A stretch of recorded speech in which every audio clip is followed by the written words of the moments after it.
Assalamualaikum warahmatullahi wabarakatuh. Kita bertemu lagi pada mata kuliah pengantar bisnis. Pada kesempatan ini, saya akan menjelaskan tentang manajemen sumber daya manusia atau Human Resource Management. Nah, manajemen sumber daya manusia adalah salah satu dari fungsi-fungsi pokok bisnis. Nah, pastinya kalian masih ingat bahwa selain manajemen sumber daya manusia, ada fungsi-fungsi pokok bisnis yang lain, yaitu manajemen pemasaran, manajemen keuangan, dan manajemen produksi dan operasi.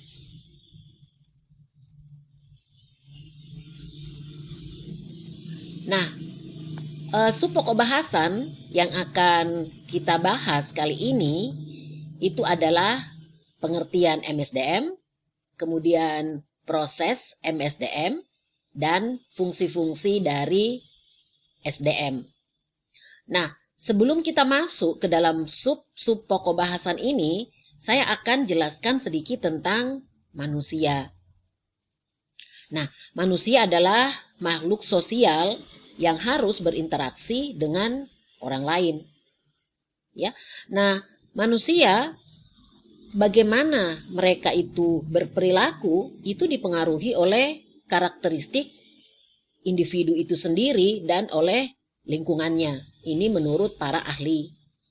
Nah, dalam konteks MSDM, lingkungan di sini itu adalah organisasi atau perusahaan. Sehingga kita akan lebih mudah menjelaskan apa itu MSDM, di mana manusia yang dikelola itu ada di dalam perusahaan. Nah, lalu apa saja pengertian dari MSDM? Ada banyak sekali pengertian dari MSDM ataupun manajemen sumber daya manusia. Nah, pengertian yang pertama itu dari Filippo. Nah, kalau menurut Filippo, manajemen sumber daya manusia itu adalah satu proses. Proses apa? Proses perencanaan, pengorganisasian, pengarahan, dan pengawasan atas fungsi pengadaan, pengembangan, pemberian balas jasa, integrasi, pemeliharaan, dan pemutusan sumber daya manusia, agar tujuan-tujuan individu, organisasi, dan masyarakat itu dapat dicapai. Nah, kalau menurut Madura, manajemen sumber daya manusia itu meliputi perekrutan karyawan, mengembangkan keahlian yang mereka miliki, dan mengevaluasi hasil kerja ataupun kinerjanya. Nah, setiap organisasi itu pasti memiliki tujuan. Dan ada 3 tujuan kalau menurut Filippo, yaitu ada tujuan dari orang-orang yang ada di dalam organisasi itu atau manusianya, ya.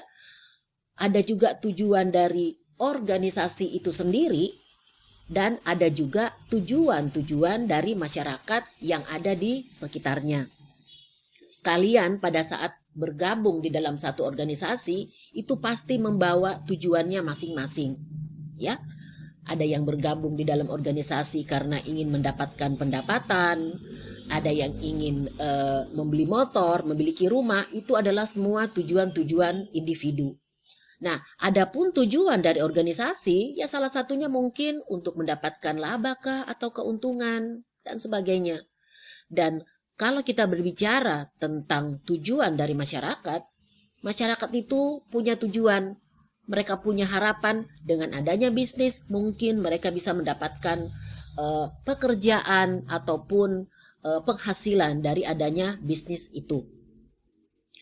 Nah, kalau menurut Bone dan Kurtz, manajemen sumber daya manusia itu adalah fungsi menarik, mendidik, dan mempertahankan sejumlah pegawai yang berkualifikasi yang memadai untuk mengerjakan berbagai kegiatan yang diperlukan untuk mencapai tujuan organisasional. Dan sebagai tambahan, menurut Boone dan Kurtz, yang dimaksud dengan perencanaan sumber daya manusia itu adalah perencanaan untuk memenuhi kebutuhan karyawan sebuah perusahaan. Nah, seperti yang kalian bisa lihat pada slide, di sini digambarkan bagaimana proses dari manajemen sumber daya manusia. Nah, jadi proses manajemen sumber daya manusia itu dimulai dengan perencanaan dan diakhiri dengan separation ataupun pemutusan hubungan kerja. Nah, proses dari MSDM ini yang dimulai dari perencanaan dan diakhiri tadi dengan separation ataupun pemutusan hubungan kerja, inilah yang kita kenal dengan fungsi-fungsi sumber daya manusia. Nah, masing-masing fungsi ini akan saya jelaskan, ya. Nah, proses dari manajemen sumber daya manusia itu atau fungsi-fungsi SDM itu dimulai seperti yang saya sudah sampaikan tadi, itu dengan perencanaan sumber daya manusia. Ya. Nah, perencanaan sumber daya manusia ini melibatkan perencanaan untuk memenuhi kebutuhan karyawan di satu perusahaan. Perencanaan sumber daya manusia ini terdiri dari 3 tahapan, ya. Jadi tahapan yang pertama itu meramalkan kebutuhan tenaga kerja. Kemudian tahapan yang kedua itu adalah melakukan analisis kerja. Dan tahapan yang ketiga itu melakukan perekrutan ataupun rekrutmen. Nah, kebutuhan tenaga kerja itu terjadi saat para pekerja ada yang pensiun, ya. Jadi kapan satu perusahaan itu perlu untuk mencari karyawan, itu alasan yang pertama apabila ada karyawannya yang akan pensiun. Jadi sebelum karyawan itu ada yang pensiun, itu sudah harus dilakukan perencanaan sumber daya manusia. Sudah harus diketahui ada berapa karyawan yang akan pensiun, sehingga pada saat mereka sudah pensiun, penggantinya itu sudah ada, ataupun karyawan baru itu sudah ada yang bisa menggantikan karyawan-karyawan tersebut. Nah, alasan yang kedua, kapan kita perlu melakukan perekrutan, itu adalah apabila ada karyawan dari perusahaan kita, ya, contohnya itu yang pindah ke perusahaan lain, ya. Nah, kemudian alasan yang ketiga itu apabila ada karyawan yang meninggal, ya. Nah, dalam hal pekerja itu akan pensiun, ya, ataupun umpamanya, oh iya, ada satu lagi. Kenapa kita harus menentukan atau mencari karyawan? Itu pada saat perusahaan kita itu mau berkembang atau sedang berkembang dan ingin melakukan ekspansi. Ya, jadi kita akan perusahaan akan buka kantor baru kah? Nah, pada saat itu pasti diperlukan karyawan-karyawan baru, ya. Jadi ada 4. Jadi yang pertama itu apabila ada karyawan yang akan pensiun. Kemudian yang kedua itu apabila ada karyawan yang pindah bekerja ke perusahaan lain, kemudian apabila ada karyawan yang meninggal, dan apabila perusahaan itu akan melakukan ekspansi.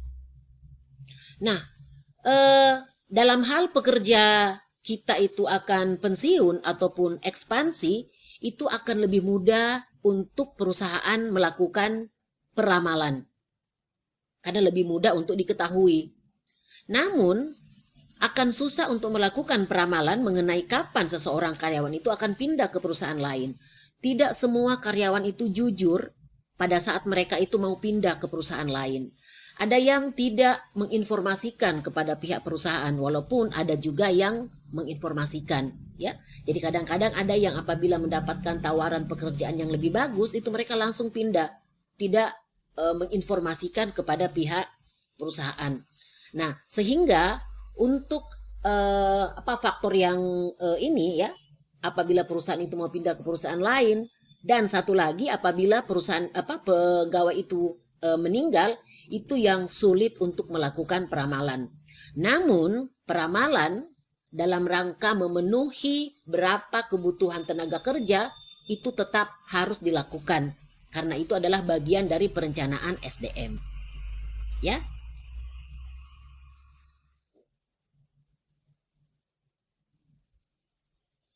Jadi pada fungsi perencanaan SDM ini bisa kita katakan adalah satu proses untuk menentukan jumlah SDM yang tepat dengan kualifikasi yang tepat agar tersedia pada waktu yang tepat, ya. Nah, kemudian fungsi yang kedua dari SDM itu adalah job analysis. Ya, apa itu job analysis atau analisis jabatan? Jadi, analisis jabatan itu adalah analisis yang digunakan untuk menentukan pekerjaan dan persyaratan yang dibutuhkan untuk satu posisi tertentu. Nah, analisis jabatan ini terbagi dua. Yang pertama itu adalah deskripsi ataupun uraian kerja atau job description. Dan yang kedua itu adalah spesifikasi kerja ataupun job specification. Nah, uraian kerja atau job description ini menyatakan pekerjaan dan tanggung jawab dari posisi satu jabatan. Adapun spesifikasi kerja atau job specification itu menyatakan persyaratan yang menjadi kualifikasi suatu posisi jabatan. Jadi kalau kita berbicara tentang uraian kerja, ini biasa kalian bisa lihat untuk membedakan antara uraian kerja dan spesifikasi kerja. Jadi uraian kerja itu memberikan gambaran bahwa satu jabatan itu dia nanti ini bertanggung jawab kepada siapa ya? Saya kasih contoh saja seperti ini, ya. Di lowongan kerja itu ada satu jabatan yaitu operator komputer. Nah, job deskripsinya itu adalah nanti operator komputer ini dia itu bertanggung jawab kepada siapa? Apakah kepada kepala bagian informasi ataupun komputer kah? Ya, apakah dia bertanggung jawab umpamanya kepada manajer A kah? Itu yang kita maksud dengan deskripsi ataupun uraian kerja. Nah, adapun spesifikasi kerja itu menyatakan kalau untuk menduduki jabatan sebagai operator komputer itu syarat-syaratnya apa saja. Jadi kalau kalian umpamanya membuka koran kemudian membaca satu lowongan kerja kemudian dinyatakan di situ bahwa menguasai Office 2018. Nah, itu adalah job specification. Mempunyai keterampilan mengetik umpamanya 10 jari. Nah, itu adalah job specification. Nah, tetapi kalau dikatakan bahwa jabatan ini nantinya akan bertanggung jawab untuk mengerjakan pekerjaan A, kemudian bertanggung jawab kepada manajer B. Nah, itu adalah job description. Oke, jadi jelas ya perbedaan antara job specification dan job description. Nah, setelah job analisa atau analisis jabatan ini ditentukan, fungsi berikutnya itu adalah rekrutmen ataupun penarikan karyawan. Nah, apa itu rekrutmen? Jadi rekrutmen itu adalah proses mencari atau menarik orang-orang atau pelamar dengan kualifikasi yang tepat untuk mengisi jabatan atau posisi tertentu. Nah, tadi kan sudah ditentukan untuk jabatan operator komputer itu sudah ada job description-nya dan juga sudah ada job specification-nya. Nah, inilah nanti yang akan diinformasikan kepada calon-calon pelamar. Nah, dalam fungsi rekrutmen ya atau fungsi penarikan karyawan ini itu perusahaan bisa menarik atau mendapatkan karyawan dari dua sumber. Yang pertama itu adalah perekrutan internal atau penarikan karyawan dari dalam perusahaan itu sendiri, dan yang kedua itu adalah perekrutan eksternal atau tenaga kerja yang dicari yang berada dari luar perusahaan. Nah, jadi kalian bisa lihat di sini bahwa perekrutan internal itu adalah usaha. Jadi semua usaha yang dilakukan oleh perusahaan itu untuk mengisi posisi-posisi yang lowong dengan merekrut orang-orang dalam atau karyawan yang masih bekerja untuk perusahaan. Nah, biasanya kita kenal ini istilahnya adalah promosi, ya. Nah, kemudian untuk perekrutan eksternal, ini adalah usaha untuk mengisi posisi jabatan melalui para pelamar dari luar perusahaan. Nah, untuk sumber-sumber eksternal ini banyak, ya. Jadi perusahaan itu bisa mencari dari sekolah-sekolah. Kemudian bisa juga dari perguruan tinggi. Ataupun perusahaan juga bisa membuka iklan lowongan kerja. Ini biasanya kalian bisa lihat melalui media cetak ataupun melalui media elektronik. Nah, atau bisa juga perusahaan itu membuka pameran kerja, ya, atau acuan pegawai, ya, ataupun dari lembaga-lembaga penyalur tenaga kerja. Nah, di sini kalian bisa lihat, saya kasih contoh bagaimana satu perusahaan besar ini Ace, ya. Ini Ace Hardware. Jadi Ace Hardware ini dia itu untuk mendapatkan karyawan itu dia menggunakan ini. Dia juga menarik dari luar, ya. Jadi ada namanya college recruitment. Jadi mereka mendapatkan karyawan atau mencari karyawan itu dari perguruan tinggi.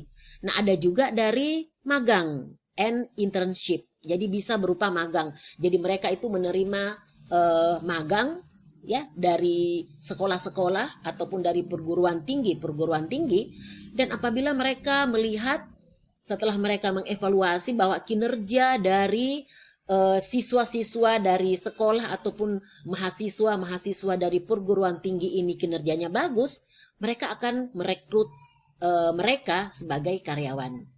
Oke.